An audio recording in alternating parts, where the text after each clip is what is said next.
இந்த முறை நடந்த நீட் தேர்வுல பல குரல்படிகள்லாம் இருக்கு. குறிப்பா வந்தீங்கன்னா 1563 பேருக்கு கிரேஸ் மார்க்லாம் கொடுத்திருக்காங்க.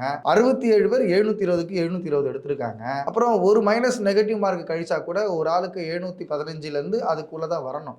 716 மார்க் போட்டிருக்காங்க, 717, 18 இப்படிலாம் மார்க் போட்டிருக்காங்க.